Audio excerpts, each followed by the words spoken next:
Season 1ல Ragnar எவன் பேச்சையும் கேட்காம வெஸ்ட் சைடுல இருக்கிற இங்கிலாந்துக்கு கப்பல் கட்டி போய் முதல் ரைடை சக்சஸ்ஃபுல்லா முடிச்சிருந்தான். தலைவன் பேச்சை கேட்காம போனதால தலைவன் பொறாமப்பட்டு அவனை போட்டு தள்ள பார்த்தான். ஆனா ராக்னார் அவனை சம்பவம் செஞ்சு புது தலைவன் ஆனான். கிங் ஆரிக்காக போர்குன்னு ஒருத்தனுக்கிட்ட பஞ்சாயத்து செய்ய போறானுங்க. ஆனா அவன் ராக்னார் ஆன ரோலோவையே அவன் பக்கமே திருப்பி விட்டு அவனுக்கு எதிராக சண்டையில வந்து நிக்குது. இதோட தான் சீசன் 1 முடிஞ்சிருந்தது. இப்ப நம்ம சீசன் 2க்கு போலாம். இந்த உள்நாட்டு யுத்தத்துல ரெண்டு பக்கமும் வைக்கிங்ஸ் கூட்டம் தான். அதனால ஒரே மாதிரி சண்டை நுணுக்கங்களும் தந்திரங்களும் இருந்ததால சண்டை ரொம்ப பயங்கரமா போய்கிட்டு இருந்தது. ஃப்ளோக்கிக்கு ஏற்கனவே அவன் மதம் மாறினது பிடிக்காம இருந்தது. டைரக்டா ரோலோவை தான் அட்டாக் பண்ண ஆரம்பிச்சான். ஆனா ரோலோ, டே ஃப்ளோக்கி, நீ கப்பல் கட்டுறதுல வேணா ஜித்தா இருக்கலாம், களத்துல நான் தாண்டான்னு சொல்லி ஃப்ளோக்கிய புரட்டி எடுத்துடுறான். கடைசியில அவன் கையை உடைச்சி கொல்ல போகும்போது அவனை ஒருத்தன் தடுக்க வந்தவனை ரோலோ ஈட்டியால குத்தி பொம்மையை சுத்துற மாதிரி சுத்தி அவனை தூக்கி போட்டான். இப்போ ராக்னார் ரோலோ முன்னாடி வந்து நின்னான். ஆனா ரோலோவால அவனுக்கு நேரா கோடாலேயே வீச முடியல. கொஞ்ச நேரத்துல அவன் ஆயுதத்தை கீழே போட்டு ராக்னார் முன்னாடி தலை குடிஞ்சு முட்டி போட்டான். ரோலோ ஆயுதத்தை போட்டு சரண்டர் ஆகும் போது போர்கும் கிங் ஆரிக்கும் சண்டையை தற்காலிகமா நிறுத்தி பேச முடிவு செஞ்சாங்க. அப்ப கிங் ஆரிக் 3ல 1 பங்கு நிலத்தை நான் உனக்கு தந்துடுறேன், இந்த சண்டையை இப்படியே நிறுத்திக்கலாம்னு சொன்னான். அதுக்கு நான் சண்டை போட்டே போயிருவேன் அப்படின்னு அவன் சொல்ல ஆரிக்கும் இறங்கி வர மாட்டான், இவனும் இறங்கி வரல. மறுபடியும் வாக்குவாதம் தான் ஆச்சு. அப்பதான் ராக்னார் உள்ள வந்து, ஏன்டா ஒரு சின்ன இடத்துக்கு நம்மளுக்குள்ளேயே அடிச்சுக்கணும், நம்ம 2 படையும் சேர்ந்து இங்கிலாந்து பக்கம் போனோம்னா நிறைய நிலம் இருக்கு, அதை விட்டுட்டு நம்மளுக்குள்ளேயே அடிச்சுட்டு எதுக்கு சாகணும், வெளியே போய் நம்ம நிலத்தை விரிவுபடுத்தணும், இங்க சாகிறது அங்க போய் சாகலாண்டா, ஏதாவது பிரோஜனமாவது இருக்கும் அப்படின்னு சொல்றான். இந்த டீலிங் நல்லா இருக்குன்றதுக்காக இவங்க 2 பேருமே சண்டையை நிறுத்திட்டு சமாதானமானானுங்க. சண்டை முடிஞ்சாலும் துரோகம் செஞ்ச ரோலோவை கைது செஞ்சு அவங்க ஊருக்கே அழைச்சிக்கிட்டு போனாங்க. எல்லாரும் கரைக்கு வந்து சேர்ந்தாங்க. வந்தது வராதுமா பியான் அவங்க அம்மா கிட்ட போயிட்டு ராக்னார் செஞ்ச எல்லா விஷயத்தையுமே சொல்லிடுறான். பயபுள்ள 2 பேருக்கும் சண்டையை மூட்டி விட்டு 2 பேரும் அடிச்சுக்காத குறையா பேச ஆரம்பிச்சாங்க. ஒரு கட்டத்துல இதுக்கப்புறமா அவ கூட எனக்கு எந்த ஒரு பழக்கமும் இருக்காதுன்னு அவன் ஒரு உத்தரவாதத்தை கொடுத்ததுக்கு அப்புறம் தான் சண்டை கொஞ்சம் சமாதானமாச்சு. சண்டையெல்லாம் முடிஞ்சதுக்கு அப்புறம் பியானோ ராக்னாரும் அப்படியே மார்க்கெட்ல நடந்து போயிட்டு இருந்தாங்க. அப்ப ராக்னார் அவன் கையில ஒரு கோல்டு காயினை வச்சு விளையாண்டுக்கிட்டு இருந்தான். அப்ப பியான் ரோலோவை என்ன பண்ணுவாங்கன்னு கேட்டான். அவன் என்னோட அண்ணன்றதால அவனை தண்டிக்கிற அதிகாரம் எனக்கு கிடையாது, நம்ம வழக்கப்படி லாகிவர் ஒருத்தன் இருக்கான், அவன் அந்த புனிதமான கல்லு மேல ஏறிதான் அவனுக்கு தீர்ப்பு சொல்லுவான். அப்ப பியான் ராக்னார் கையில வச்சு விளையாண்டு இருந்த காயினை வச்சு இதை வச்சு என்ன பண்ணலான்னு இருக்க அப்படின்னு கேட்டான். இதை வச்சு நம்ம என்ன வேணாலும் பண்ணலாம்டா அப்படின்னு சொல்லிக்கிட்டே வந்தான். அப்ப விசாரணை ஆரம்பிச்சது. மக்கள்லாம் திட்டிக்கிட்டும் கூச்சல் போட்டுக்கிட்டு இருந்தாங்க. ரோலோவை லாகிவருக்கு முன்னாடி வந்து நிறுத்தினாங்க. லாகிவர் ரோலோவோட தவறுகள் எல்லாத்தையுமே பட்டியலிட்டான். சகோதரனுக்கு துரோகம், நண்பர்களுக்கு துரோகம், குலத்துக்கு துரோகம் அப்படின்னு லிஸ்ட் கொஞ்சம் பெருசா போயிட்டு இருந்தது. அந்த குற்றத்துக்கு எல்லாமே அவங்க சட்டப்படி மரண தண்டனை தான் கொடுக்கணும். ஆனா இவ சாகுற மாதிரி இருந்தா அந்த போர்க்களத்திலே செத்துருக்கணும். அவன் சாகல. அது மட்டும் இல்லாம அவனோட தம்பியை பார்த்தப்போ ரோலோ தன்னோட ஆயத்தை கீழே போட்டு அவன் தப்ப உணர்ந்து அவன் சாவ அப்பயே ஏத்துக்கிட்டான். இப்ப அவனுக்கு கொல்றதுன்றது கடவுள் தீர்ப்புக்கு எதிரானது. அதனால கடவுளின் சாட்சியால் அவனை நான் விடுதலை செய்கிறேன் அப்படின்னு சொல்றான். இது மக்களுக்கு யாருக்குமே இந்த தீர்ப்பை பிடிக்கல. அதனால எல்லாருமே சத்தம் போட்டுட்டு இருந்தாங்க. அப்ப ராக்னாரோட ஃப்ரெண்டு டோரோ ஓடி வந்து, நீ தான் தலைவன்ல, இந்த தீர்ப்பை மாத்தி சொல்லு அப்படின்னு சொல்றான். அப்ப ராக்னார், அந்த புனித கல் மேல யார் ஏறி தீர்ப்பு சொன்னாலும் அதான் கடைசி தீர்ப்பு, அது கடவுளோட தீர்ப்பு, அதை யாராலும் மாத்த முடியாது, சாமி குத்தமாயிடும், கன்னத்துல போட்டுக்கடா அப்படின்னு சொல்லி அவனை அப்படியே ஆஃப் பண்ணிடுறான். லாகிவர் கையில ஒரு இங்கிலாந்து காயின் இருந்துச்சு. அப்பதான் நம்மளுக்கே தெரியுது அது கடவுள் கொடுத்த தீர்ப்பு இல்ல, ராக்னார் லாகிவருக்கு கொடுத்ததால வந்த தீர்ப்பு அப்படின்னு. அந்த கடற்கரை ஓரமா ராக்னார் நின்றுட்டு இருந்தான். அப்ப ரோலோ அவன்கிட்ட பேச வந்தான். உன்னோட நிழல்ல இல்லாம வெளியே வர பார்த்த, வெளியே வந்து பார்க்கும் போது எனக்கு வெளிச்சமே இல்லை, ஒரே இருட்டதான் இருந்தது அப்படின்னு சொல்லி அவன் கிட்ட மன்னிப்பு கேட்டான். இங்க ஊர்ல இருக்கவங்க எல்லாருமே அவனை துரோகின்னு திட்டிக்கிட்டு இருந்தாங்க. அதனால ரோலோ அந்த ஊரை விட்டே கிளம்புறதா முடிவு பண்ணான். அப்ப சிகி, நீ ஓடி போறதால இங்க எதுவுமே மாறாது, ஒரு நல்ல வைக்கிங்ன்றவன் போர்க்களத்துல செத்து வலாலாக்கு போகணும், அதனால உன் முடிவை கைவிட்டுட்டு நான் சொல்றதை செய் அப்படின்னு சில அட்வைஸ் சொல்லி அவனை அங்கேயே புடிச்சு போட்டான். ராக்னார் அந்த கடற்கரை ஓரமா தனியா உட்காந்து அவனோட இறந்து போன மகளை நினைச்சு வருத்தப்பட்டுக்கிட்டு இருந்தான். அப்ப ஒரு படகு கரைக்கு வந்துகிட்டு இருந்தது. எதிரின்னு நினைச்ச பியான் தூங்கிக்கிட்டு இருந்த ராக்னாரை அவசரமா எழுப்பினான். வர்றது எதிரியெல்லாம் கிடையாது, ராக்னார் 6 மாசத்துக்கு முன்னாடி போட்ட விதை ஒண்ணு வயிற்ற தள்ளிக்கிட்டு வந்து நிக்குது. இவனோட சோழி முடிஞ்சு போச்சுன்னு நினைச்சிருப்பான். ஆஸ்லாங்கோட அந்த பெரிய வயிறை பார்த்து லகார்த்தாவுக்கு ஒரு இடியே விழுந்த மாதிரி இருந்துச்சு. ஆனா அவ பெருசா எதுவும் சண்டை போடாம ரொம்ப அமைதியா இருந்தா. தன்னைத்தானே சமாதானப்படுத்திக்கிட்டு அவளை அவங்க குடும்பத்துக்கு எல்லாத்துக்கும் அறிமுகம் செஞ்சா. அப்புறம் அவங்க வழக்கப்படி விருந்தாளிக்கு ஒரு விருந்துக்கும் ஏற்பாடு செஞ்சா. பட் பியான் ரொம்ப கோவப்பட்டு அவங்க அப்பா கிட்ட இந்த பொம்பளை எப்ப இந்த இடத்த விட்டு போவா, நீ ஏன் இன்னும் துரத்தாம இருக்க அப்படின்னு கேக்குறான். அவளோட வயித்துல என்னோட குழந்தை இருக்கு, நான் அப்படி செய்யக்கூடாதுன்னு சொல்றான். ராக்னார் மிகப்பெரிய சங்கடத்துல மாட்டிருக்கான். அவனால கிளியரா பியானுக்கு எக்ஸ்பிளைனே பண்ண முடியல. ஒரு மாசத்துக்கு அப்புறம் காயமடைஞ்ச ஃப்ளோக்கி குணமாயி கிராமத்துக்குள்ள வந்தான். அப்ப அவனுக்கு பெரிய விருந்தே ஏற்பாடு செஞ்சாங்க. ராக்னாருக்கும் லகார்த்தாக்கும் ஒரு பெரிய கோல்டு வரை உள்ள போய்கிட்டு இருந்தது. அப்ப ராக்னார் தலைவர் குழந்தைங்களுக்காக 2 திருமணம் செய்யறது நம்ம இனத்துல ஒன்றும் பெரிய விஷயம் இல்லைன்னு சொல்றான். ஏற்கனவே நம்மளோட குழந்தை கருவிலே இறந்து போச்சு. இப்ப இவ வயித்துல இந்த குழந்தை இருக்கும் போது நான் இவளை துரத்தி விட்டா அது பெரிய பாவமா போயிடும். இதை மன்னிச்சு இந்த குழந்தைய நீ ஏத்துக்கணும்னு ராக்னார் லகார்த்தாவை கம்பல் பண்றான். ஆனா லகார்த்தாவோட முடிவு வேற மாதிரி இருந்தது. அடுத்த நாள் காலையில ராக்னார் வேட்டைக்கு போயிருந்தான். அப்ப லகார்த்தா அவ பொட்டி படுக்கை எல்லாம் கட்டிக்கிட்டு வீட்டை விட்டு கிளம்புறதுக்கு ரெடி ஆனா. அப்ப அவன் மகனை கூப்பிட்டு, நீ ஒரு முடிவெடுக்க நேரம் வந்துருச்சு, ஒண்ணு என் கூட வரணும் இல்ல உங்க அப்பா கூட இருக்கணும், இந்த முடிவை நீ இப்பயே எடுத்தாகணும் அப்படின்னு சொல்றா. பியானுக்கு அவங்க அப்பானா உயிர். மோஸ்ட் ஆஃப் த டைம் அவங்க அப்பா கூட தான் அவன் டைம் ஸ்பெண்ட் பண்ணிக்கிட்டு இருப்பான். அதனால அவன் முடிவெடுக்க தடுமாறிக்கிட்டு இருந்தான். அப்ப ராக்னாரோட ஃப்ரெண்டு டோரா வந்து, நீ ஒரு ஆம்பளை பையன், நீ உங்க அப்பா கூட தான் இருக்கணும், அதுதான் உன்னோட எதிர்காலத்துக்கு நல்லது, ராக்னாரோட புகழையும் அவன் அதிகாரத்தையும் நீ தான் அடைஞ்சாகணும் அப்படின்னு பியானு கிட்ட எடுத்து சொல்லிக்கிட்டு இருக்கான். ரொம்ப நேரம் யோசிச்சதுக்கு அப்புறம் பியான் லகார்த்தா கிட்ட அவங்க அப்பா கூட இருக்கிறதா சொன்னான். லகார்த்தா அவன் பையனோட முடிவை மனசார ஏத்துக்கிட்டு அந்த கண்ணீரோட அங்கிருந்து கிளம்புனான். கொஞ்ச நேரத்திலே ராக்னார் வேட்டையில இருந்து திரும்பி வந்தப்ப லகார்த்தா வீட்டை விட்டு போன விஷயம் தெரிய வருது. அவன் உடனே அவளை தேடி குதிரையில வேகமா கிளம்புனான். லகார்த்தாவை ரொம்ப நேரம் பேசி பார்த்தோம், அவனால சமாதானப்படுத்தவே முடியல. கடைசியில அவளோட முடிவை அவன் ஏத்துக்கிட்டான். பின்னாடியே ஓடி வந்த பியானோ தன்னோட முடிவை மாத்தி அவங்க அம்மா கூடயே ஏறிக்கிறான். அவங்க 2 பேரும் போறதையும் இவனால தடுக்கவே முடியல. ஏன்னா அவன் அவ்வளவு பெரிய குற்றம் செஞ்சிருக்கான். வேற வழியே இல்லாம ராக்னார் கண்ணீரோட அவன் அன்பான மனைவியும் அவன் மகனையும் விட்டு போறத பார்த்துக்கிட்டே இருந்தான். லகார்த்தா இந்த ஊரை விட்டு போய் இப்ப 4 வருஷம் ஆகுது. ராக்னாருக்கு ஆஸ்லாங் மூலியமா 3 ஆம்பளை பசங்க பிறந்திருக்கு. ரோலோ சிகியை தவிர வேற யாரும் அந்த ஊர்ல பேசுறதே கிடையாது. அதனால இவன் எப்பயுமே போதையை போட்டுட்டு எங்கேயாவது படுத்து கிடப்பான். அப்போதான் சபை கூடிச்சு. நிறைய ஆளுங்க போர்க்காலத்திலையும் பிளேக் நோயாலையும் இறந்ததால இந்த 4 வருஷமா எந்த ரெய்டுக்கும் அவங்க போகல. இப்ப மறுபடியும் இங்கிலாந்து பக்கம் ரெய்டு போகலான்னு முடிவு பண்றாங்க. நம்ம சாமி இப்போ கம்ப்ளீட்டா ஒரு வைக்கிங்ஸ் மாதிரியே மாறிட்டான். அவங்கள மாதிரியே ட்ரெஸ், ஹேர் ஸ்டைலுன்னு ரொம்ப கலக்கலா இப்ப இருக்கான். இப்ப ராக்னார் கிட்டது சண்டையெல்லாம் வேற கத்துக்கிட்டு இருக்கான். அப்ப ராக்னார் அவனுகிட்ட சண்டையில இறங்கிட்டா எப்பவும் கொல்றதுக்கு தயங்கவே கூடாது, யோசிக்கவும் கூடாது. அப்படி யோசிச்சா அப்பவே உயிர் போயிடும் அப்படின்னு அவனுக்கு சொல்லி கொடுத்துக்கிட்டு இருந்தான். அடுத்த ரெய்டுக்கு தன்னையே அழைச்சிட்டு போகணும் அப்படின்னு சாமி ராக்னாரை கேட்டுட்டு இருக்கான். ராக்னாரும் அதுக்கு ஒத்துக்கிறான். சிகி ரோலோ கிட்ட போய் இது மாதிரி ரெய்டு போறதா முடிவு பண்ணிருக்காங்கன்றத சொல்றான். அப்ப ரோலோ ராக்னார் கிட்ட மறுபடியும் அவனோட விசுவாசத்தை காட்டுறதுக்கு ஒரு சான்ஸ் கொடுக்க சொல்றான். உன்னால நம்ம ஆளுங்க நிறைய பேர் இறந்திருக்காங்க, யாருக்கும் உன் மேல இன்னும் கோவம் தீரவே இல்லை. நான் என்னோட அண்ணன்றதால உன்னை மன்னிக்கலாம், பட் நான் உன்னை ரெய்டுக்கு மட்டும் கூட்டிட்டு போக முடியாதுன்னு சொல்லிடுறான். அவங்க வாக்கு கொடுத்த மாதிரியே போர்கும் கிங்காரிக்கும் ராக்னாரோட ரெய்டுல வந்து ஜாயின் பண்றாங்க.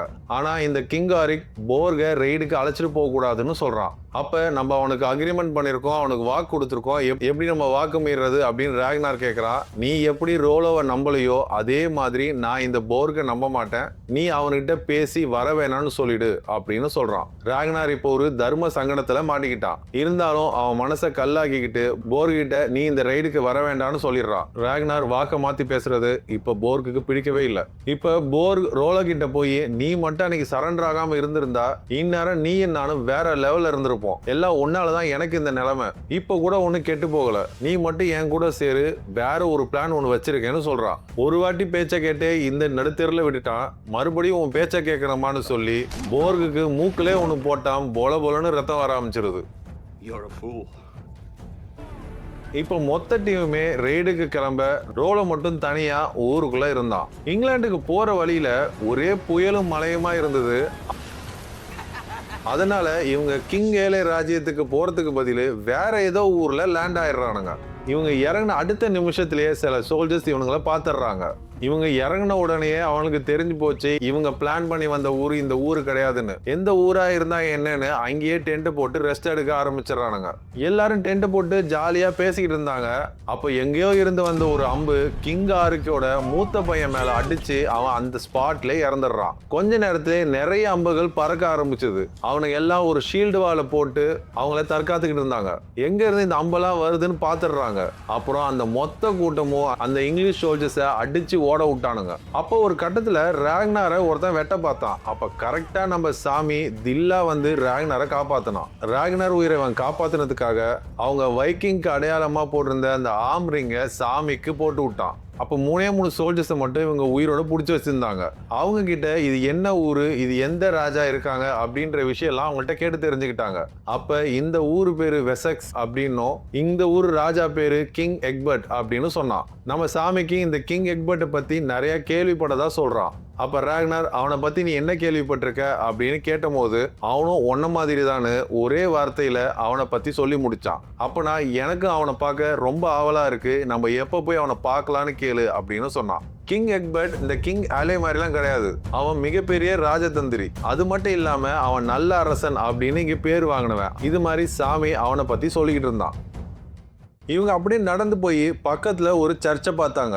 இந்த சர்ச் பேரு வின்சிஸ்டர் சர்ச். பெரிய வரலாற்று பொக்கிஷங்கள்லாம் இந்த சர்ச்சில் இருக்குன்னு சாமி சொல்றான். இங்க நிறைய விலை உயர்ந்த பொருட்கள் மட்டும் கிடைக்காது, பெரிய புதையலே உங்களுக்கு கிடைச்சாலும் கிடைக்கும் அப்படின்னு சாமி சொல்றான். இவனுங்க வரதை பார்த்த அந்த கிராம மக்கள் சர்ச் மணியை அடிச்சு எல்லாருக்கும் எச்சரிக்கை கொடுத்தாங்க. அவசர அவசரமா சர்ச்சுக்குள்ள ஓடி போய் எல்லா விலை உயர்ந்த பொருட்களையும் ஒரு இடத்துல மறைச்சு வைக்கிறாங்க. சர்ச்சுக்கு வெளியே ரொம்ப சில காவலர்கள் மட்டும் தான் இருந்தாங்க. அவங்க ரொம்ப ஈஸியா முடிச்சு விட்டு சர்ச்சுக்குள்ள போனானுங்க. சர்ச்சுக்குள்ள உள்ள போய் பார்த்தா காலியா இருக்கு. ஏன்னா சாமி இங்க பெரிய ட்ரெஷரே இருக்குன்னு சொன்னேன், இங்க ஒரு வெங்கல கிண்ணம் கூட இல்லையே அப்படின்னு கிண்டல் பண்ணான். சாமி சிரிச்சுக்கிட்டே டேய் உன் காலுக்கு அடியில தான் இருக்கு, செக் பண்ணி பாருன்னு சொன்னான். அப்ப அந்த மரப்பெட்டியை திறந்தப்ப அதுக்குள்ள ஒரு ரகசிய பாதை ஒண்ணு போச்சு. அதுக்குள்ள நிறைய தங்கம் வெள்ளின்னு விலை உயர்ந்த நகைகள்லாம் இருந்துச்சு. எல்லாரும் அங்க இருக்க என்ன பொருள் கிடைக்கும் அப்படின்னு பார்த்துட்டு இருக்கும் போது ராக்னார் மட்டும் அவங்களோட உணவு என்ன, தானியங்கள் என்ன, அவங்க என்ன சாப்பிட்றாங்கன்றத பார்த்துக்கிட்டு இருக்கான். இவனுக்கு கொள்ளடிச்சிட்டு இருக்கும் போது அப்போ ஒரு சின்ன பையன் ஒழிஞ்சிக்கிட்டு இருக்கிறத ராக்னார் பார்த்துடுறான். இந்த சின்ன பையனை பார்த்தா கூட இவனுங்க விட மாட்டானுங்கன்னு தெரிஞ்சு அங்க இருக்க ஒரு பெட்ஷீட் எடுத்து அவன் தலை மேல போத்தி அவனை காப்பாத்தினான். சாமி ஒரு இடத்துல சில மேன்ஸ்கிரிப்ட்ஸ் எல்லாம் பார்த்துக்கிட்டு இருந்தான். அப்ப திடீர்னு அங்க ஒரு பிரீஸ்ட் வர அவனே அறியாம அவன் அந்த கோடாலியை தூக்கி எறிஞ்சு அவனை கொன்னுடுறான். அவன் கையில ஒரு பைபிள் வச்சிருந்ததை பார்த்து அவனுக்கு அவனோட பழைய வாழ்க்கை கொஞ்சம் நினைவுக்கு வந்துட்டு போச்சு. இப்படி நடந்துட்டு இருக்கும் போது அப்போ ஒரு வயசான பிரீஸ்ட் உள்ள வராரு. அவரை எங்கேயாவது போய் ஒளிஞ்சுக்குங்கன்னு அவங்க பாஷையில சொல்றான் சாமி. அவங்களோட பாஷையை இவன் பேசுறதால இவன் அவங்களோட ஆளுன்னு அந்த ஆள் கண்டுபிடிச்சிடுறாரு. டேய் நீ சபிக்க பெற்றவன், நீ ஒரு சாத்தான், உன்னை சிலுவையில போய் அறையணும். எப்பா பிரீஸ்ட் நீ இப்படியே சபிச்சுட்டு இருந்தா உன்னையே இவனுக்கு வந்து சிலுவையில அரைஞ்சிருவாங்கன்னு சொல்லிட்டு இருக்கும் போதே கரெக்டா ஃப்ளோக்கையும் ஆரிக்கையும் வந்துடுறாங்க. இதோட பிரீஸ்டோட சொல்லி முடிஞ்சு போச்சு. பிரீஸ்ட கட்டி போட்டு அவரை அரைநிர்வாணப்படுத்தி அவனுங்க காட்டு மரணித்தனமா அவர் மேல அம்ப விட்டு சித்திரவதை செஞ்சு விளையாட ஆரம்பிச்சாங்க. எங்க ஓடினுக்கு முன்னாடி உங்க கடவுள்லாம் ஒண்ணுமே கிடையாது, உங்க கடவுள் ஒரு பொய் கடவுள் அப்படின்னு சொல்லி சொல்லி அம்பால் அடிச்சானுங்க. எங்க உன் சாமியை இப்ப காப்பாத்த சொல்லு அப்படின்னு அவன் மதத்தை கிண்டல் பண்ணி அவனை கொடுமைப்படுத்த ஆரம்பிச்சாங்க. இந்த கொடுமைப்படுத்துற விஷயம் ராக்னாருக்கு கூட பிடிக்கல. இருந்தாலும் அந்த இடத்துல அவன் ஒண்ணுமே பேசல. அங்க இருந்து அவன் போயிடுறான். சாமி நேரா போய் அவனோட கத்தியாலேயே ஒரே போடு போட்டு அந்த பாதிரியாரோட துயரத்துக்கு ஒரு முற்றுப்புள்ளி வச்சான். இங்க கிங் எக்பர்ட் எல்லாரையும் கூப்பிட்டு வச்சு ஒரு மீட்டிங் போட்டான். கிங்காலிய ராஜ்யத்துக்குள்ள கொள்ளையடிச்ச போதே எங்களுக்கு இவங்க எப்ப வேணா வரலான்னு நாங்க வெயிட் பண்ணிட்டு தான் இருந்தேன். இந்த சண்டையில நம்மளுக்கு ஜெயிக்கிறது பெரிய விஷயமே இல்ல. இந்த கூட்டத்தை நம்ம அடியோட ஒழிச்சாகணும். என்னோட அடுத்த தலைமுறை நிம்மதியா இருக்கணும். இப்ப இந்த சின்ன சர்ச்சை காப்பாத்துறதை விட நம்ம பெரிய ராஜ்யத்தை எப்படி ஜெயிக்கிறதுன்னு யோசிக்கணும். ஃபர்ஸ்ட் வந்தவனுங்க எத்தனை பேர் இருக்காங்க, அவங்க பலம் என்ன பலவீனம் என்னன்னு எனக்கு தெரிஞ்சாகணும். அவனுக்கு கொள்ளடிச்சதுக்கு அப்புறமும் இன்னும் கூடாரத்துல இருக்கிறதா நம்மளுக்கு செய்தி வந்திருக்கு. ஏன் அவனுங்க இந்த இடத்த விட்டு போகல? இந்த சர்ச்சு ஒரு சாக்ரிஃபைஸாவே அமையட்டும். நம்ம அடிக்கிற ஒரே அடியில அவங்க மொத்த டீமையும் நம்ம காலி பண்ணி ஆகணும். இதெல்லாம் தெரிஞ்சுக்கிறதுக்கு பிஷப்பை பேச்சுவார்த்தைக்கு போக சொன்னான். ராக்னார் டீம் எல்லாமே ஒரு ஆத்தங்கர பக்கத்துல கேம்ப் போட்டு ரெஸ்ட் எடுத்துக்கிட்டு இருந்தானுங்க.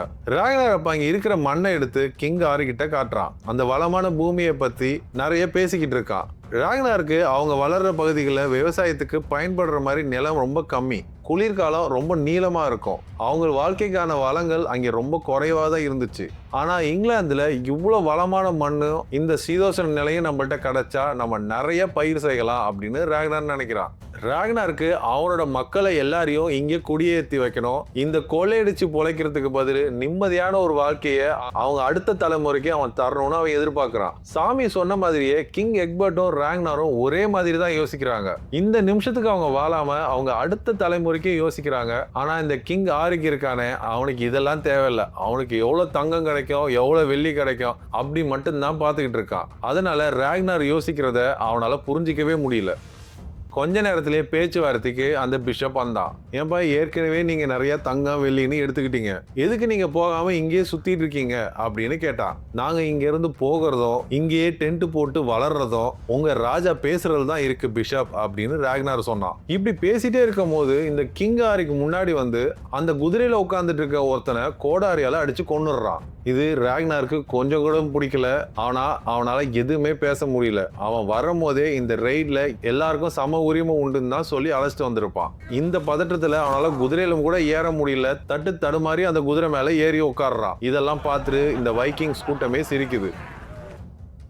இங்க பார்க் அவனை விட்டுட்டு போன கோவத்துல அவன் தனியா ஒரு பிளான் போடுறான். இப்போ ராக்னாரோட இடத்துல தாக்குதல் பண்ணோம்னா அதை தடுக்கிறதுக்கு உண்டான வீரர்கள் அங்க யாருமே கிடையாது. எல்லாருமே இங்கிலாந்துக்கு போனதால இப்ப அங்க வயசானவங்க, பொம்பளைங்க, சில குழந்தைகள் மட்டும்தான் இருப்பாங்க. அதனால இந்த டைம் தான் கரெக்ட்னு சொல்லி அந்த ஊரை அட்டாக் பண்றதுக்கு முடிவு பண்ணான். 5 கப்பல் ஃபுல்லா ஆளுங்களை போட்டுக்கிட்டு ராக்னார் ஊரை அட்டாக் பண்ண வந்துகிட்டு இருக்கான். இந்த ராக்னார் ஊரோட பேரு கேட்டிகட். இந்த ஊரு ஒரு ட்ரேடிங் ஸ்டேஷனா ஆப்ரேட் ஆயிட்டு இருக்கு. அதாவது ஒரு மார்க்கெட் மாதிரி வச்சுக்கலாம். அதனால நிறைய தலைவர்களுக்கு இந்த இடத்து மேல ஒரு கண்ணு. இந்த ஊர்ல ரோலோ மட்டும்தான் இருக்கான். அவனுக்கு மட்டும்தான் சண்டை போட தெரியும். மத்தவங்க இருக்கவங்க எல்லாம் லேடிஸும் வயசானவங்க தான். இருந்தாலும் அவங்க கையில கிடைக்கிற ஆயுதத்தெல்லாம் வச்சு சண்டைக்கு தயாரானானுங்க. போர்கு கப்பல்ல இறங்கின உடனே அட்டாக்க ஆரம்பிச்சான். போர்கோட அட்டாக்கை இந்த பலவீனமான மக்களால் தாக்கு பிடிக்கவே முடியல. ரோலோவால் தனியாக நின்று எவ்வளோ பேர் தான் அடிக்க முடியும். அவனும் அவங்க கூட இருந்த லேடிஸு, வயசானவங்களை வச்சு கொஞ்ச நேரம் சமாளிச்சுக்கிட்டு இருந்தான். அப்ப அங்க ஒரு வயசான ஆள் வந்து ஃபர்ஸ்ட் ராக்னார் ஃபேமிலியை காப்பாத்தி இங்க இருந்து கூப்பிட்டு போயிடு, நான் இவனுங்களை கொஞ்ச நேரம் சமாளிச்சுட்டு இருக்கேன்னு சொன்னான். அந்த ஆள் சொன்ன மாதிரியே ரோலோ ராக்னார் ஃபேமிலியை மொத்தத்தையும் கூப்பிட்டுக்கிட்டு பின்வாசல் வழியா தப்பிச்சு போயிட்டு இருந்தான். இந்த டீம் எல்லாமே அம்புகளை அவன் மேல விட்டு நெருப்பு துண்டெல்லாம் அவன் மேல தூக்கி போட்டு கொஞ்ச நேரம் டைம் வாங்கிட்டு இருந்தானுங்க. ஒரு கட்டத்துக்கு மேல இவங்களால அவனை சமாளிக்க முடியல. தடுத்து நிறுத்தின அத்தனை பேரையும் கொன்னுட்டு அவங்கள தேடி போக ஆரம்பிச்சாங்க. ரோலோ ஒரு மலை உச்சிக்கு மேல ஏறி நின்றுட்டு இருந்தான். அந்த கிராமத்துல இருந்து அலறல் சத்தம் மட்டும்தான் கேட்டுக்கிட்டு இருந்தது. அவனால ஒண்ணுமே பண்ண முடியல. போர்க் ரொம்ப ஈஸியா ராக்னார் சபைக்குள்ளேயே நுழைஞ்சான்.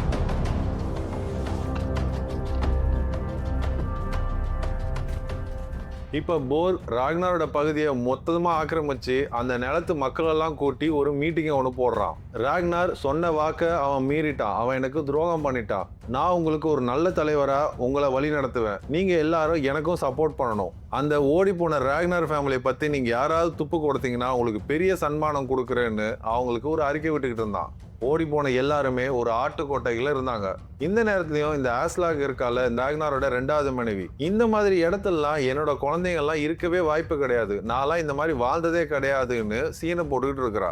என் பிள்ளைங்களுக்கு ஏதாவது ஆயிடும், பக்கத்துல இருக்கிற வேற ஏதாவது கிராம தலைவர்கிட்ட நம்ம ஹெல்ப் கேட்கலான்னு ரோலோ கிட்ட சொல்றா. அதுக்கு ரோலோ, நீ பெரிய ராணியா இருக்கலாம், இந்த சமயத்துல இப்படிதான் இருக்கணும், நாங்க சொல்றத நீ கேளு. நீ சொல்ற மாதிரிலாம் பக்கத்து கிராம தலைவர்கிட்ட போய் ஹெல்ப் கேட்டோம்னா போகு நம்மள கோழி அமுக்கிற மாதிரி அமைக்கிடுவான். யார் வேணாலும் நம்மளை பத்தி துப்பு கொடுக்கலாம், போட்டு கொடுக்கலாம். நம்ம இன்னும் நிறைய ஆளுங்களை சேர்த்து அவனை நம்ம அட்டாக் பண்ணணும். அதனால நான் முடிஞ்ச வரைக்கும் வெளியில போயிட்டு நிறைய ஆளுங்களை சேர்க்க பாக்குறேன்னு ரோலோ சொன்னான்.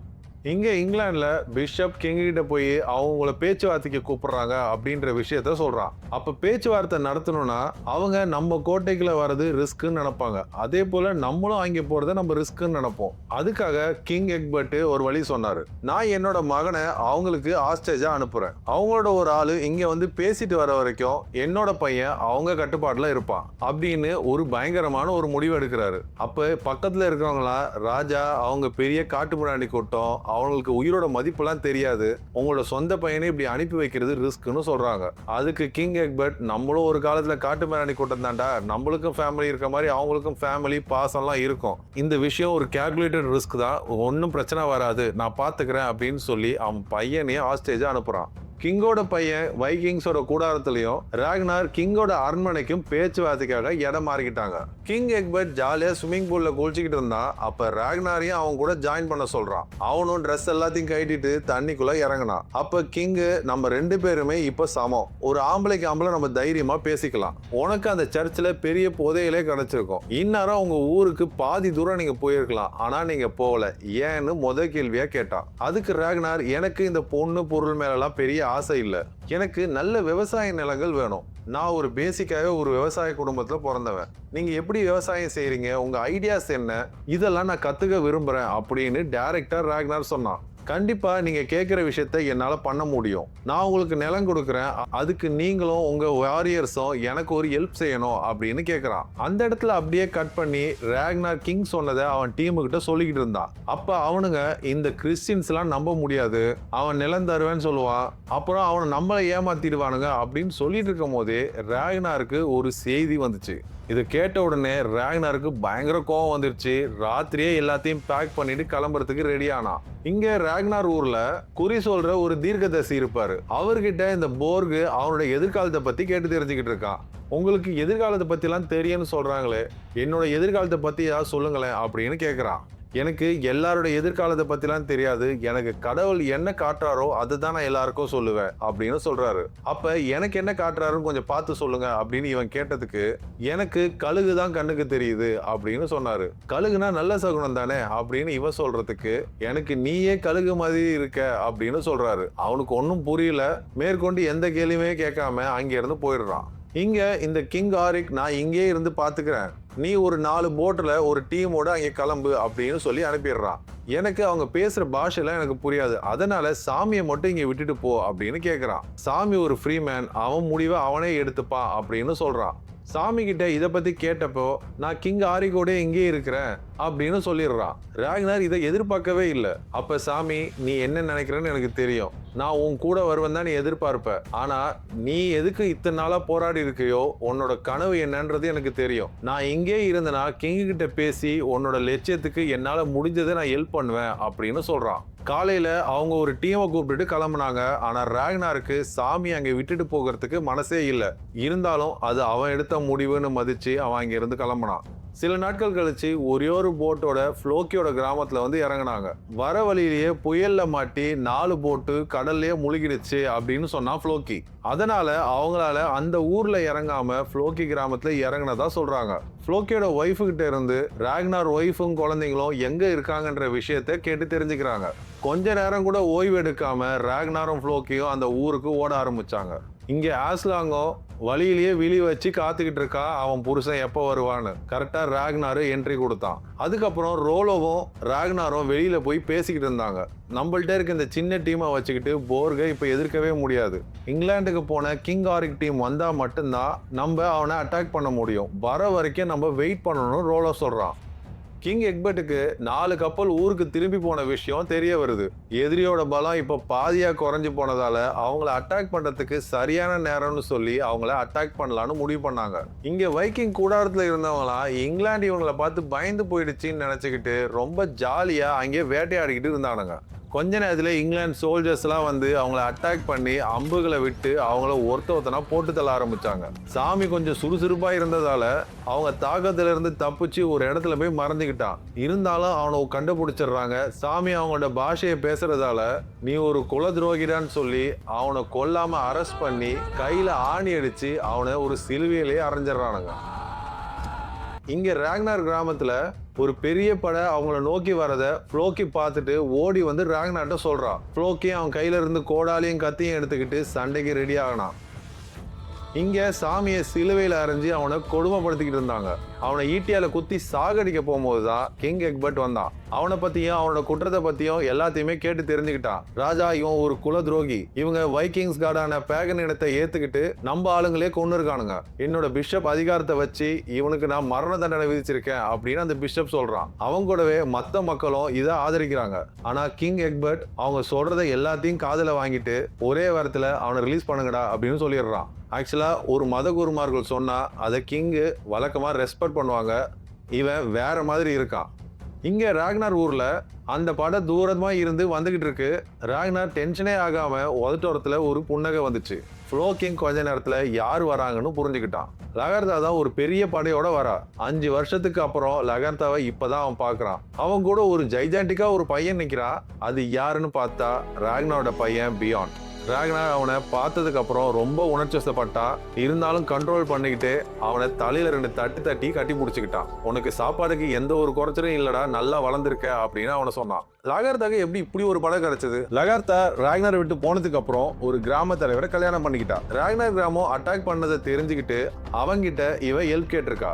அவன் முதல்ல எந்த ஒரு ஹெல்ப்பும் செய்ய முடியாதான் சொல்றான். ஒருவேளை அந்த போர்க் அந்த கிராமத்துல செட்டில் ஆயிட்டா நம்ம ஊருக்கு ஆபத்துன்னு சொல்லி அவனை கன்வின்ஸ் பண்ணி தான் அவங்ககிட்ட இருந்து அந்த படையை இப்ப இங்க எடுத்துட்டு வந்திருக்கா.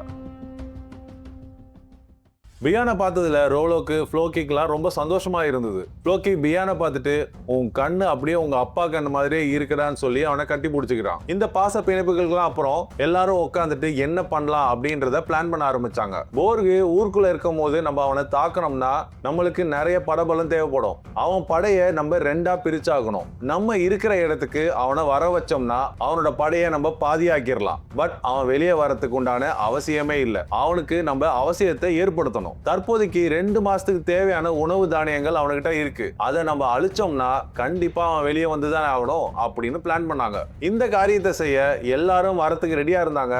ஆனா ராக்னார் அதுல 4 பேரை தேர்ந்தெடுத்தா. அதுல அவன் பையன் பியானோ ஒருத்தன். அவன் ஒரு உண்மையான வைக்கிங்கா இருக்கானா அப்படின்னு செக் பண்ண நினைச்சா. அது மட்டும் இல்லாம இது மாதிரி ரியல் டைம் சிச்சுவேஷன்ல அவன் எப்படி ஹேண்டில் பண்றான் அப்படின்றத ராக்னார் பார்க்கணும்னு ஆசைப்பட்டான். அதனாலதான் அவனை இந்த விஷயத்துக்கு சூஸ் பண்ணான். ராத்திரி ஆனதும் 4 பேரும் யாருக்கும் தெரியாம பாகோட ஏரியாக்குள்ள போனாங்க. 2 பேர் ஏதோ சவுண்டு கொடுத்து அவங்கள டைவர்ட் பண்ணி ஒரு பக்கம் பிரிச்சதுக்கு அப்புறம் ராக்னார் பியானும் ரகசியமா அந்த உணவு கிடங்குக்குள்ள நுழையிறாங்க. போனதுல ஒருத்தனுக்கு சண்டையில தொடையில ஆழமான கத்தி வெட்டி ஏற்பட்டுடுது. இன்னொருத்தனை நாய் கடிச்சு கொன்னுடுது. அப்புறம் ராக்னார் பியானோ வெற்றிகரமா அந்த தானிய கிடங்க தீ வச்சுட்டு காலில் வெட்டுப்பட்டவனை கூட்டிக்கிட்டு பத்திரமா அங்கிருந்து தப்பிச்சு வந்தாங்க.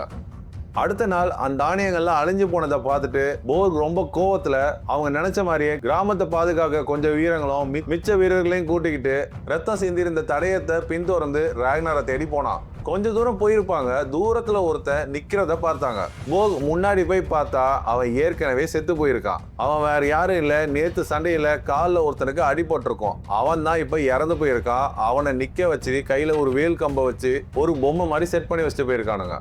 கொஞ்ச நேரத்திலேயே போர்குக்கு இதெல்லாம் ஒரு ட்ராப்னு புரிஞ்சு போயிருது. அடுத்த செகண்டே ராக்னாரோட ஆளுங்க ஒருத்தரா அந்த புதர்ல இருந்து வந்தாங்க. அவங்க இமிடியேட்டா அவனை அட்டாக் பண்ண ஆரம்பிச்சாங்க. ஒரு பெரிய சண்டை அங்கே ஆரம்பிச்சது. ரோலும் லகர்தாவும் பயங்கரமா சண்டை போட்டு இருந்தாங்க. ஆனா எல்லாருமே பியான் எப்படி சண்டை போடுறாங்கன்றதான் பார்த்துக்கிட்டு இருக்காங்க. ஒரு கட்டத்துல பியான் கீழே விழுந்தப்ப ராக்னார் தான் போய் காப்பாத்துறான். நீண்ட நேரம் சண்டைக்கு அப்புறம் ராக்னார் படை அவங்கள ஓட விட்டுச்சு. ரோலோ பியான் கிட்ட வந்து நீ ரொம்ப நல்லா சண்டை போட்டடான்னு அவனை பெருமைப்படுத்தினான். ஆனா ராக்னார் மட்டும் இன்னும் நிறைய கத்துக்கணும் மகனே அப்படின்னு சொல்லிட்டு எல்லாரும் சேர்ந்து வெற்றிகரமா அவங்க கிராமத்துக்குள்ள மறுபடியும் போனாங்க. கிராமத்தை மறுபடியும் அவன் மீட்டெடுத்ததுக்கு அப்புறம் ராக்னார் அவனோட பகுதிக்கு மறுபடியும் போனான். மக்கள் கோட்டைக்கு வெளியே எல்லாரையும் ஆரவாரமா கொண்டாடி வரவேற்றாங்க. லகர்தாவையும் பியானையும் பார்த்து அவங்களுக்கு ரொம்ப நாள் ஆனதால அவனை கட்டி பிடிச்சி எல்லாரும் கொண்டாட ஆரம்பிச்சாங்க. வழக்கமா இவங்க போருக்கு போறதுக்கு முன்னாடி ஒரு பலி ஒன்று கொடுப்பாங்க. ஆனா இப்ப போர் முடிச்சதுக்கு அப்புறம் ஒரு பலி கொடுக்கணும்னு நினைக்கிறாங்க. அதுக்கு போர்கோட ஒரு ஆளை புடிச்சிட்டு வந்து வெட்டுறதுக்கு ரெடி ஆனாங்க. அப்ப ராக்னார் ரோலோவை தடுத்து நீ வெட்டாத, அந்த அருவாவை பியான்கிட்ட கொடுன்னு சொல்லி அந்த பெரிய கத்தியை பியான்கிட்ட கொடுத்தாங்க. பியான் கொஞ்சம் முதல்ல தயங்கினாலும் ஒரு உண்மையான வைக்கிங்ஸா அவங்க அப்பா கிட்ட அவன் ப்ரூவ் பண்ணி ஆகணும்னா இதை அவன் செஞ்சுதான் ஆகணும். அதனால தயங்காம அதை செஞ்சு முடிச்சான். இங்க ஆஸ்லாங், அதாவது ராக்னாரோட 2வது மனைவி லகர்தா இங்க எத்தனை நாள் இருப்பா, அவ எப்ப கிளம்புவான்னு கேட்டுக்கிட்டு இருக்கா. அதுக்கு ராக்னார் அவளை கிளம்ப சொல்ற அதிகாரம் என்கிட்ட இல்ல, அது அவன் எடுக்கிற முடிவு தான் சொல்லிடுறான். பியானோ அவன் மொத்த தம்பிகளோட சந்தோஷமா விளையாண்டுக்கிட்டு இருக்கான். அது ராக்னாருக்கு ரொம்ப மன அமைதியை தந்தது. ராக்னாருக்கு எப்பவுமே பியான் மேல அன்பு ஜாஸ்தி. எப்ப அந்த தீர்க்கதரிசிட்ட போய் கேட்டாலும் உன் பையன் உனக்கு மேல வருவான், அவனை பத்தி கவலைப்படாதன்னு சொல்லி அனுப்புவாரு. சபையில எல்லாருமே கூடி பேசிட்டு இருந்தாங்க. அப்ப லகார்த்தா சபைக்கு வந்தா. அப்ப பியான் அவங்க அப்பா கூட இருக்கதா ஆசைப்படுறா. அதனால அவன் இங்க இருக்கட்டும், நான் போக வேண்டிய நேரம் வந்துருச்சு, எனக்கு நிறைய கடமை இருக்குன்னு சொல்லி அங்கிருந்து கிளம்புனான். லகார்த்தா குதிரையில ஏற போகும்போது ஆஸ்லாங் வந்து அவளுகிட்ட, நான் உனக்கு ரொம்ப கடமைப்பட்டிருக்கேன், உனக்கு நான் என்ன கைமாறு செய்ய போறேனே தெரியல அப்படின்னு சொன்னான். எனக்கு நீ நிறைய செஞ்சுட்ட, இன்னும் நீ எனக்கு செய்யறதுக்கு ஒண்ணு இல்லைன்னு சொல்லிட்டு அங்கிருந்து கிளம்புனான். இங்க இங்கிலாந்துல கிங் எக்பர்ட்டுக்கு ஒரு கேஸ் வருது. கணவன் அவன் பொண்டாட்டி மேல சந்தேகப்பட்டு அவளை ரொம்ப கொடுமைப்படுத்தி அவன் முகத்துல 4 கோடெல்லாம் போட்டு அனுப்பியிருக்கான். அந்த காலத்து இங்கிலாந்துல கிறிஸ்துவ மனைவிகளோட நிலைமெல்லாம் இதான். அவங்க கணவனுக்கு துரோகம் செய்யலனாலும் அவன் கணவன் செஞ்சதா சொன்னா பெண் சட்ட ரீதியான தண்டனையை ஏத்துக்க வேண்டியதா இருந்தது. அப்ப சாமி பக்கத்துல இருந்தான். இந்த கேஸை வைக்கிங்ஸ்ட கொடுத்தா அவங்க எப்படி டீல் பண்ணுவாங்கன்றத கேட்டான். அவங்க சட்டப்படி பெண்களுக்கு தான் சப்போர்ட் பண்ணுவாங்க. அங்கே ஆண் பெண்ணுன்ற வேறுபாடு அங்கே கிடையாது. அப்ப கிங்கு, நம்ம சட்டத்தோட அவங்க சட்டம் ரொம்ப முற்போக்கா இருக்குதுன்னு சொல்றியா அப்படின்னு கேட்டான். அவங்களோட எல்லா சட்டங்களும் முற்போக்கா இருக்குன்னு சொல்ல முடியாது, சில பிற்போக்கு சிந்தனைங்க அவங்களுக்கு உண்டு. நம்ம கிறிஸ்டின் வழக்கப்படி பொண்டாட்டின்றவ புருஷனோட சொத்து, அவன் என்ன வேணாலும் பண்ணலாம், பட் அவங்க சட்டப்படி அது தப்பு. சாமி இதெல்லாம் சொன்னதுக்கு அப்புறம் அதை மனசுக்குள்ள வச்சுக்கிட்டு அந்த பொண்ணுக்கு சாதகமா ஒரு தீர்ப்பு சொல்லிடுறான்.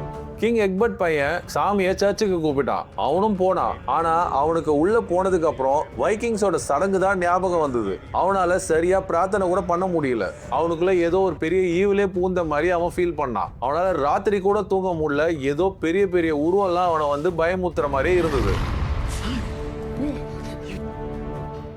சிகி அந்த தீர்க்கதரிசியை பார்க்க வந்தா. மறுபடியும் நான் பவர்ஃபுல்லா இந்த கிராமத்தை நான் ஆள்வனா அப்படின்ற மாதிரி அவர்கிட்ட கேட்டா. அப்ப கடவுள்கள் எப்பவுமே தைரியமான பெண்களுக்கு தான் உதவுவாரு, நீ நல்ல எதிர்காலம் இருக்கிற ஒரு ஆளை நம்பி இருந்தா எதுவுமே சாத்தியம்தான் அப்படின்னு சொன்னாரு. அவளுக்கு ஏதோ புரிஞ்சுக்கிட்ட மாதிரியே அங்கே இருந்து கிளம்பி போயிடுறா.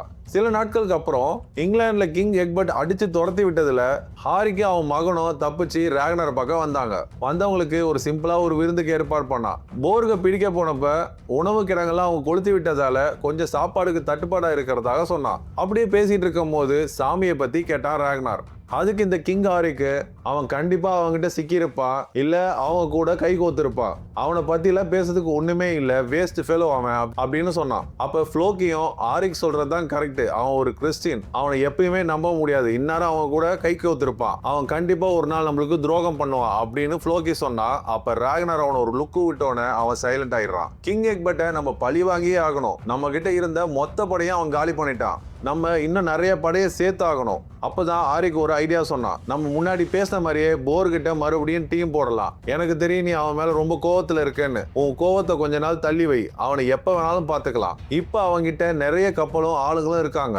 அவனோட நம்ம டீம் போட்டு இங்கிலாந்துக்கு போயிட்டு ஃபர்ஸ்ட் கிங் எக்பர்ட் விஷயத்த முடிச்சுட்டு அதுக்கப்புறம் இவனை பாத்துக்கலாம்னு ஒரு ஐடியா கொடுத்தான். அது மட்டும் இல்லாம நம்ம வேற யாரையா டீம் போட்டு நம்ம இங்கிலாந்துக்கு போனா அவன் மறுபடியும் இந்த இடத்த அட்டாக் பண்ணா என்ன பண்றது, அதனால ஒரே கல்ல 2 மாங்கான்னு சொல்லி கிங் ஆரிக் ஒரு புது ஐடியாவை கொடுக்குறான். ஆரிக்கோட இந்த யோசனைக்கு ராக்னார் ரொம்ப அமைதியாவே சம்மதிச்சான். அவங்கிட்ட பேசுறதுக்கு ரோலோவை அனுப்பி வைக்கலாம்னு முடிவு பண்ணாங்க. இந்த ஏற்பாடு எதுவுமே ராக்னாருக்கு பிடிக்காத மாதிரி தான் இருக்கு. ஒரு கப்பலை எடுத்துக்கிட்டு ரோலோ பார்க பார்க்க கிளம்பினான். சிகி கிங் ஆரிக்கோட டீம் போட ஆரம்பிச்சா. அவளுக்கு ரோலோவை எப்படியாவது ராக்னார் பிளேஸ்க்கு கொண்டு வந்துடணும். வந்துட்டா அவளும் மறுபடியும் தலைவி ஆயிரலான்னு நினைக்கிறா. தீர்க்கதரிசி சொன்னதை இப்படிதான் அவ புரிஞ்சு வச்சிருக்கா. இங்க போர்க சந்திக்க வந்தான் ரோலோ. ரோலோ எடுத்தோடனே பாயிண்ட்டுக்கு வந்தா.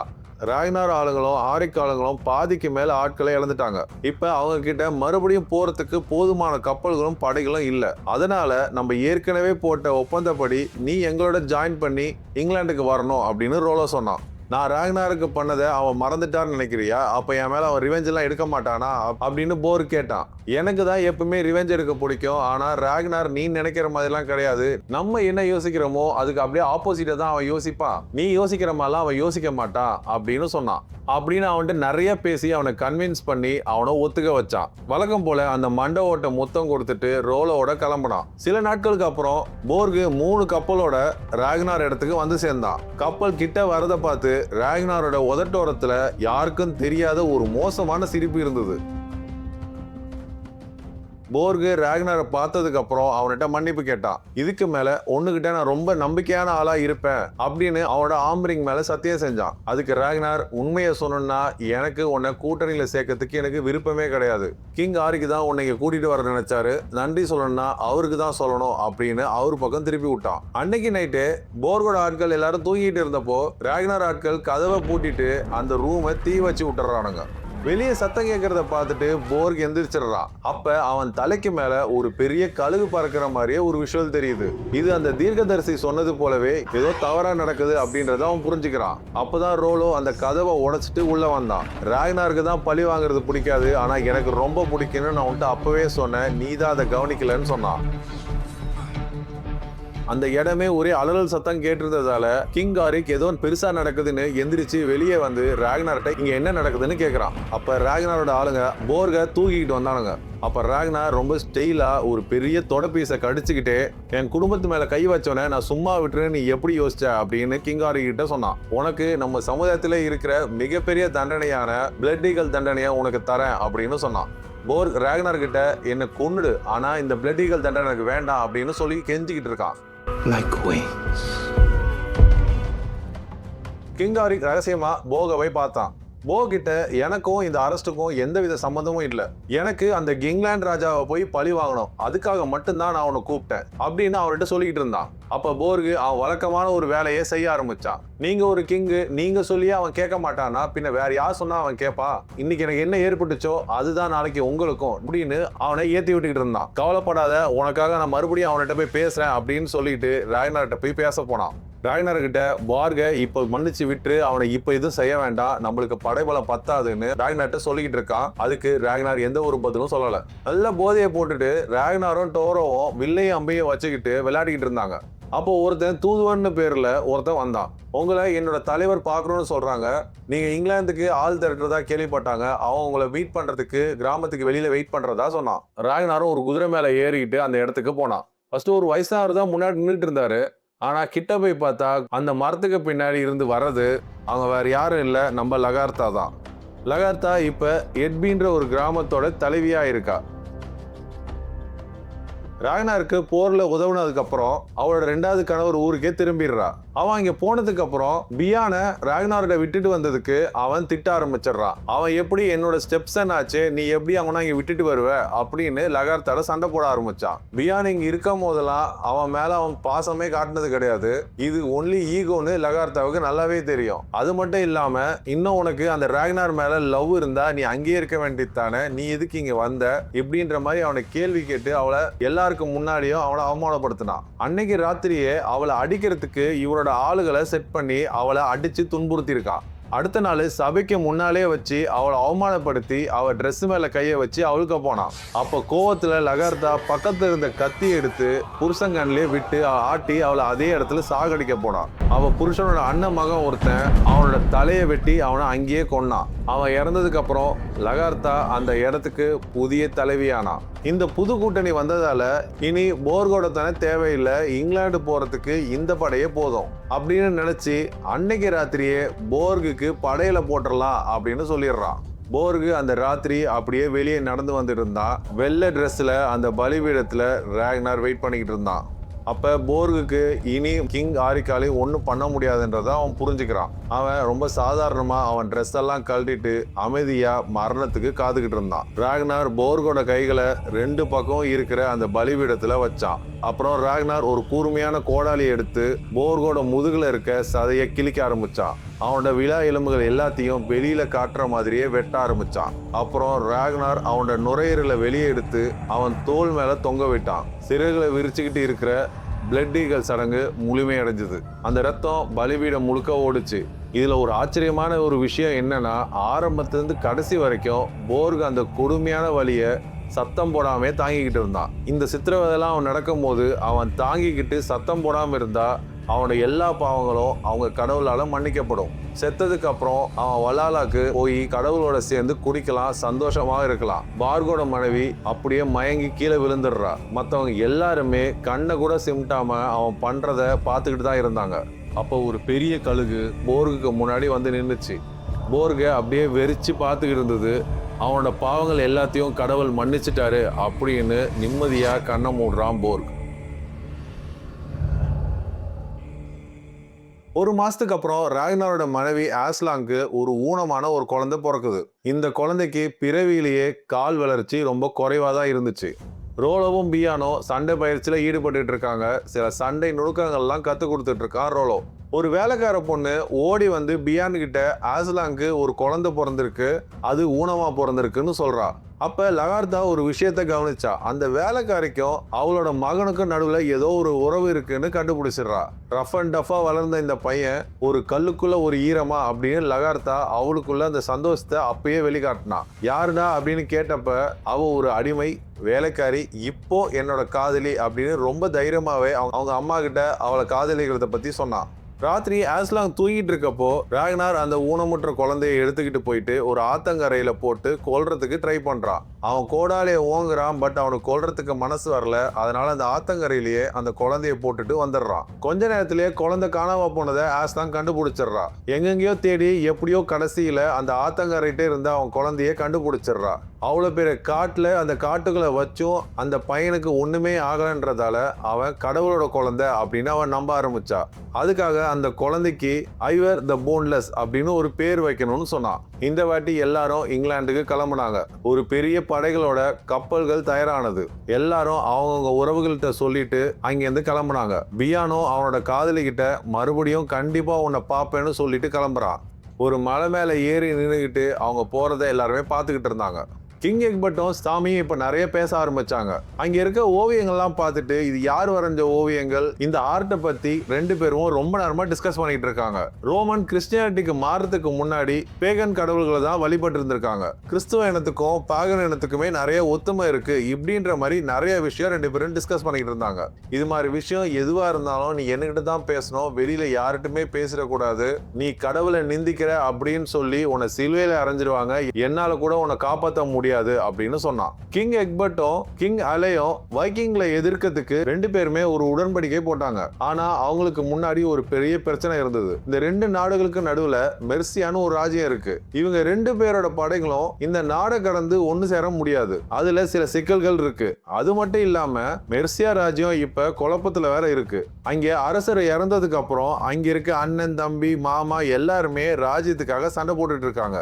அது மட்டும் இல்லாம ஒருத்த மாத்தி ஒருத்தன் கொண்டுக்கிறாங்க. பல குழுக்களா அதிகாரத்துக்கு சண்டை போட்டுக்கிட்டு இருக்காங்க. மெர்சியா இளவரசி அரியணைக்காக ஆசைப்பட்டு அவங்களோட சொந்த அண்ணனையே கொன்னுடுறா. அவளோட சில சப்போர்ட்டர்ஸை வச்சுக்கிட்டு அரியணைக்கு ஆசைப்பட்டுக்கிட்டு இருக்கா. அவளை அரியணைக்கு ஏத்தி விட எக்பர்ட் கிட்ட இப்ப உதவியும் கேட்டிருக்கா. அப்போதான் கிங் எக்பர்ட் நம்ம ரெண்டு பேரும் ஒன்னா சேர்ந்தோம்னா இந்த மெர்சியா ராஜ்யத்தை அழகா புடிச்சிடலாம். ஆனா கிங் ஏலே அதுக்கு கொஞ்சம் தயங்கினான். கிங் எக்பர்ட் ஒரு ஸ்ட்ராங்கான ராணுவத்தை வச்சிருக்கான். அவன் மெர்சியாவை பிடிச்சதுக்கு அப்புறம் அவனையும் பிடிச்சா என்ன பண்றது அப்படின்ற மாதிரி யோசிச்சான். அவன் மனசுக்குள்ள நினைச்சத எக்பர்ட் காதுல கேட்ட மாதிரியே அதுக்கும் அவன் ஒரு தீர்வு சொன்னான். என்னோட பையனுக்கு உன் பொண்ணை கட்டி கொடுத்துரு, அப்புறம் உனக்கு எந்த பிரச்சனையும் இருக்காதுல்ல அப்படின்னு சொன்னதுக்கு அப்புறம் கிங் அலே அந்த உடன்படிக்கைக்கு ஒத்துக்கிறான். சில நாள்லயே கிங் அலே பொண்ணுக்கும் எக்பர்ட் பையனுக்கும் சர்ச்சில் கல்யாணம் நடந்துச்சு. இப்போ ரெண்டு ராஜ்யமும் ஒன்னா சேர்ந்தாங்க. ராக்னார் பட கிங் எக்பர்ட் ஊருக்கிட்ட நெருங்கிக்கிட்டு இருக்கு. அப்ப இந்த கிங் ஆரிக் ஃப்ளோகி கிட்ட போயிட்டு, நீ பெரிய ஷிப் பில்டரு, உனக்கான மரியாதையும் அங்கீகாரமோ ராக்னார் என்னைக்குமே கொடுத்ததில்ல, நீ எனக்காக ஷிப் பில்ட் பண்ணு, உனக்காக எவ்வளவு பேர் அங்கீகாரமும் பணமும் கிடைக்கும் தெரியுமா அப்படின்னு சொல்லி அவன் ஆசையை தூண்டிக்கிட்டு இருக்கான். ஃப்ளோகி கொஞ்சம் யோசிக்க ஆரம்பிச்சான். ஃப்ளோகி அவன் வலையில விழுந்துட்ட மாதிரி தான் இருக்கு. ராக்னாரோட படை இப்ப கடைசியா கிங் எக்பர்ட் இடத்துக்கு வந்துச்சு. ஆத்துக்கு பக்கத்துல முகாமிட்டாங்க. ராக்னார் வந்த உடனே டோரவை தூது அனுப்புனான். அப்ப ஹாரிக் வந்து என்னையும் லகார்த்தேவையும் ரெண்டு பேரையும் டிஸ்கஸ் பண்ணாம நீ எப்படி தூது அனுப்பலாம் அப்படின்னு சண்டை போட்டுட்டு இருக்கான். ஒன்று நல்லா தெரிஞ்சுக்க ராக்னார், நம்ம ரெண்டு பேருமே இணையான ஆளுங்க இல்லை. நான் ஒரு கிங், நீ ஒரு சாதாரண தலைவன். அதை நீ மனசுல புரிஞ்சுக்கிட்டா மட்டும்தான் நம்ம எல்லாம் ஒன்னா ஆப்ரேட் பண்ண முடியும். நீ சும்மா தனியாலாம் முடிவு எடுக்கிறதுக்கெல்லாம் இங்க டீமோட வரல அப்படின்னு கிங் ஆரிக் ராக்னார் கிட்ட சண்டை போட்டுக்கிட்டு இருந்தான். அப்ப லகார்த்தாவும் ஆரிக் சொல்றது கரெக்ட் தான், நம்ம டீமா வந்தா நம்ம டீமா தான் ஆப்ரேட் பண்ணோம் ராக்னார், நீ தனித்தனியா முடிவெடுக்க முடியாது அப்படின்னு சொன்னான். அதுக்கு ராக்னார் நெக்ஸ்ட் டைம் நான் உங்கள்கிட்ட எதுவும் வந்தாலும் டிஸ்கஸ் பண்ணிட்டு சொல்றேன், இப்போ இந்த விஷயத்த விட்டுருங்க அப்படின்னு சொன்னான். கொள்ளையடிக்கிறது ஒரு நிரந்தரமான தீர்வு இல்ல, சுயமா வளர்ந்தாதான் முன்னேற முடியும்னு ராக்னார் நினைக்கிறான். அதனால சண்டை இல்லாம ஏற்கனவே பேசின மாதிரி கிங் எக்பர்ட் கிட்ட நிலம் கேட்கலான்னு ஆசைப்படுறான் ராக்னார். ஆரிக்கோட பார்வை அவ்வளவு தூரம் எல்லாம் போகல. அவனுக்கு எக்பர்ட்டை பழி வாங்கணும், தங்கத்தை வெள்ளியும் கொள்ளையடிக்கணும். ரொம்ப குறுகிய சிந்தனை தான் அவனுக்கு. கொஞ்ச நேரத்திலே டோரோ கிங் எக்பர்ட் பையனை ராக்னாரோட முகாமுக்கே அழைச்சிட்டு வந்தான். ராக்னார் கூட பேச கிங் சம்மதிச்சதா சொன்னான். சாமியோட கை வளையத்தை எடுத்து ராக்னார் கிட்ட கொடுத்தா.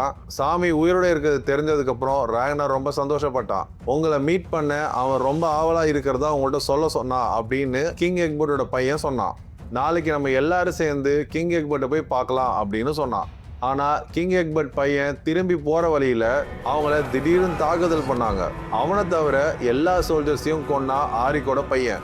இந்த மாதிரி திருட்டுத்தனமா தாக்குதல் எப்பயுமே ராக்னாரோட ஸ்டைல் கிடையாது.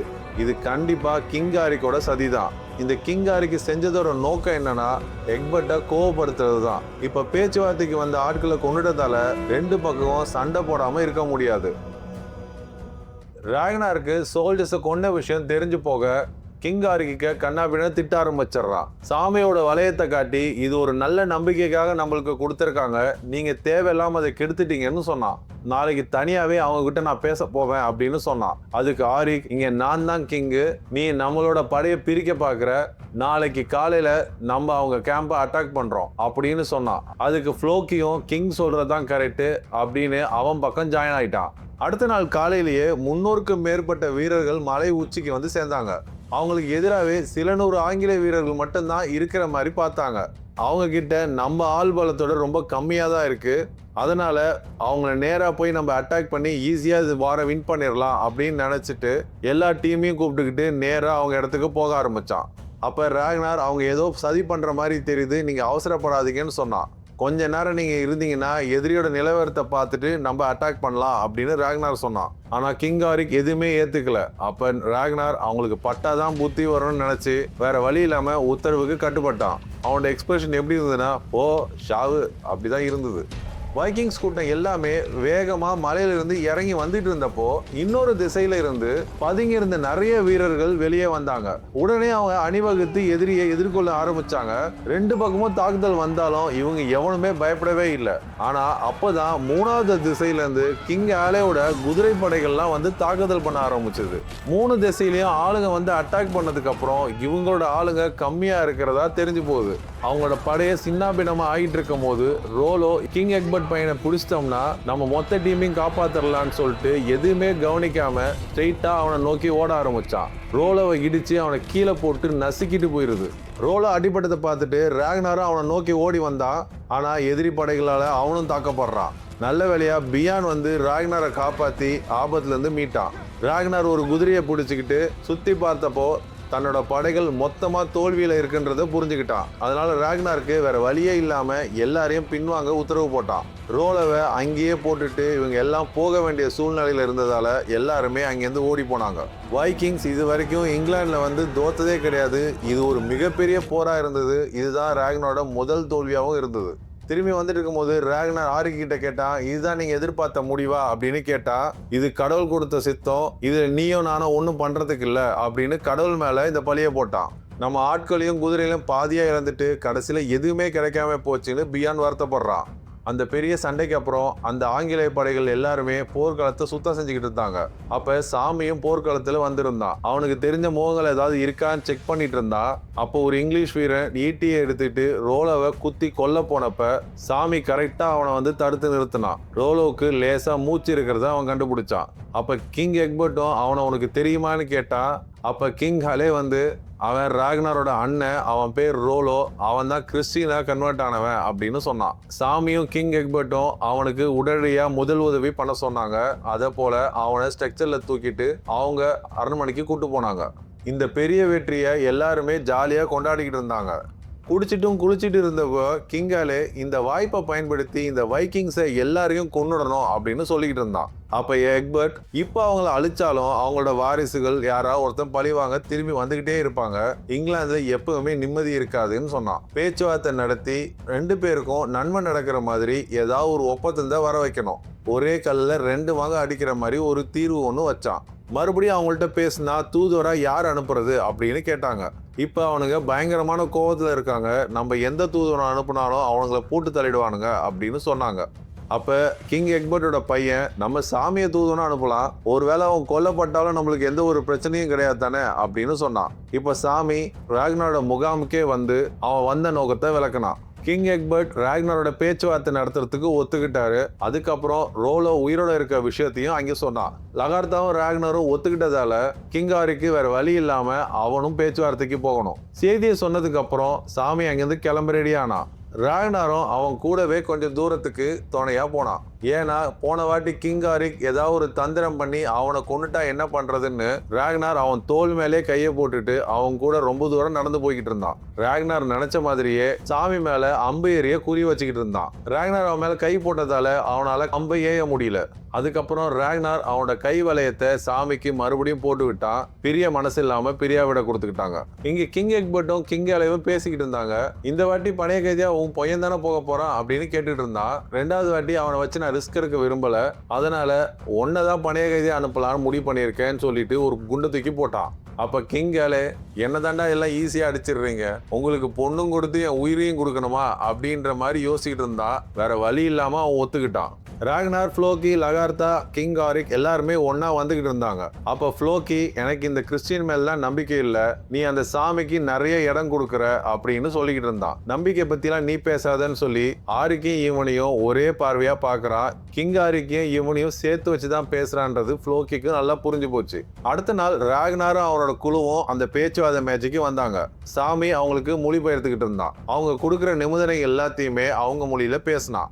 ராக்னார் கேட்டபடி 5000 ஏக்கர் விவசாய நிலமும் உங்களுக்கு தேவையான தங்கம் வெள்ளியும் தரோம், ரோலோவை ரிலீஸ் பண்றோம். அதுக்கு நீங்க கைமாறா நீங்க எங்களுக்கு ஒரு 50 வைக்கிங் வீரர்களை மெர்சியா இளவரசிக்காக அவங்க படையில சேர்ந்து அவங்களுக்காக சண்டை போடணும். அதுக்காக அவங்களுக்கு ஒரு நல்ல கூலியும் தரவும் ரெடியா இருக்காங்க. அவங்க எல்லா அக்ரிமெண்ட்டுக்கும் ராக்னாரும் அந்த டீமும் ஒத்துக்கிட்டாங்க. ரோலோவை பத்திரமா ஒரு வண்டியில வச்சு அழைச்சிட்டு வந்தாங்க. கூடவே அவங்களுக்கு தேவையான தங்கமும் வெள்ளியும் கொடுத்து அனுப்புனாங்க. சொன்ன மாதிரியே இவங்கள்ட்ட இருந்து சில வீரர்களை இங்கிலாந்துக்காக சண்டை போட அங்கேருந்து அனுப்பி வச்சாங்க. கிங் ஏலே பத்திரமா ரிலீஸ் பண்ணப்பட்டான். கிளம்புறதுக்கு முன்னாடி ராக்னார் சாமி கிட்ட போய் என் கூட வரியா இல்ல உன் மக்கள் கூட இருக்க போறியா அப்படின்னு கேட்டான். அதுக்கு எந்த ஒரு பதிலும் சொல்லாம சாமி சிரிச்சுக்கிட்டே போயிடுறான். அடுத்த நாள் காலையில சாமியோட கிறிஸ்டின் செயின் அவனோட லைப்ரரி ரூம்ல தொங்கிக்கிட்டு இருக்கிறத கிங் எக்பர்ட் பாக்குறான். கூட்டுல அடம்பட்டு இருந்த கிளி பறந்து போச்சு அப்படின்னு புரிஞ்சுக்கிறான். இங்க ராக்னார் ஊருக்கு எல்லாருமே வந்து சேர்றாங்க. ரோலோக்கு ஏற்பட்ட அந்த காயத்துக்கும் கால் முறிவுக்கும் வைத்தியம் பார்த்துக்கிட்டு இருக்காங்க.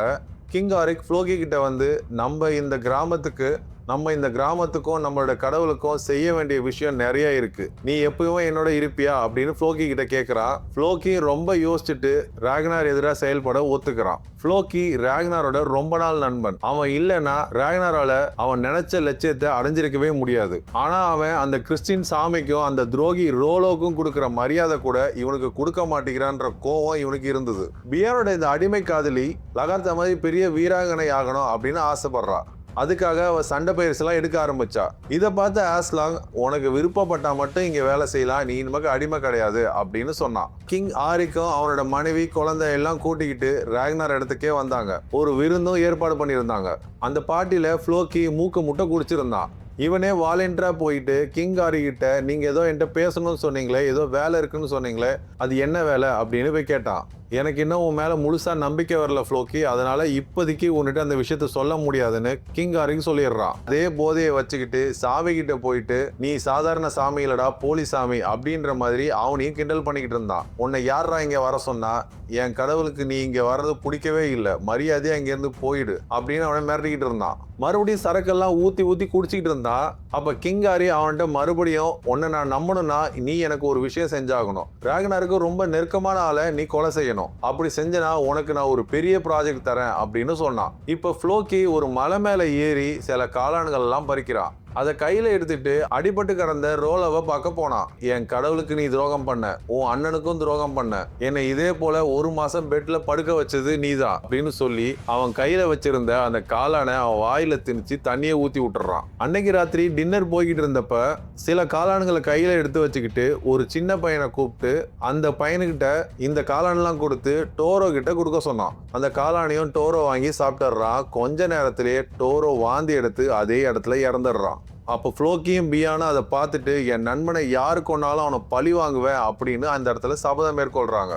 அதுக்கப்புறம் ஃப்ளோக்கி வீட்டுக்கு போயிடுறான். அப்ப கிங் காரிக், நான் இப்போ உன்னை நம்புறேன், நீ இன்னைக்கு நைட்டே ஒரு விஷயத்த செஞ்சாகணும். ராக்னார், அவன் ஒய்ஃபு லகார்த்தா, முடிஞ்சா அவங்க குழந்தைங்க எல்லாத்தையும் நீ தான் சாவடிக்கிற, ஒருத்தனையும் மிச்சம் வைக்காம சாகடிக்கணும், சாகடிச்சிட்டா உனக்கு இந்த தலைவர் பதவி தரேன் அப்படின்னு சொல்றான். அதே போல கிட்ட போயிட்டு, நான் சொல்றதை மட்டும் நீ கரெக்டா செஞ்சனா நான் உன்னை கல்யாணம் பண்ணிக்கிறேன், நீ நினைச்ச மாதிரியே இந்த இடத்த நீயே ஆளலாம், நீ தான் இந்த ஊரோட ராணி ஆக்குற அப்படின்னு சொல்லி அவளுக்கும் ஒரு சின்ன கத்தியை எடுத்து அவ கையில தரான். அந்த கத்தியால ராக்னாரோட குழந்தைங்க ஒருத்தனை விடாம சாகடிச்சிரு அப்படின்னு சொல்றான். கிங் காரிக் அவன் பையன்கிட்ட அவனோட ராஜாவோட பெரிய வாளை எடுத்து அவன் கையில கொடுத்து, இந்த நைட் நம்மளுக்கு ஒரு மிகப்பெரிய நைட்டா இருக்கும், ராக்னாரை நம்ம ரொம்ப வளர விட்டோம், இதுக்கப்புறம் நம்ம தயங்க கூடாது, அவனை இன்னைக்கு நைட்டே போட்டு தள்ள போறோம் அப்படின்னு சொன்னான். கொஞ்சம் இருட்டதுமே கிங் காரிக் ஒரு 5 போட்ல நிறைய படை வீரர்களை திரட்டிட்டு ஊருக்குள்ள இறக்குனான். கொஞ்சம் கொஞ்சமா ஊருக்குள்ள வந்து அவன் படையை வச்சுக்கிட்டு சில பேரை தாக்கி கிராமத்துக்குள்ள நுழைஞ்சான். இங்க சிகி ராக்னாரோட குழந்தைகளை ஒரு ரூமுக்குள்ள அழைச்சிக்கிட்டு ரகசியமா போய்கிட்டு இருக்கா. ஃப்ளோக்கி பியானோ ஃபாலோ பண்ணிக்கிட்டு போய்கிட்டு இருக்கான்.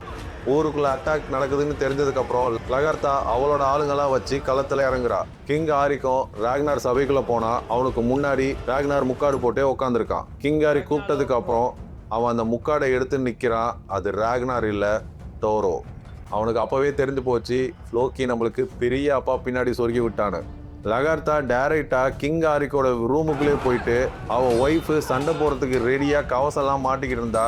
அவ ஸ்டார்ட்டே பண்ணல. லகார்த்தா உள்ள போயிட்டு 2 அடியில அவளை சாவடிச்சு தூக்கி போட்டுடுறா.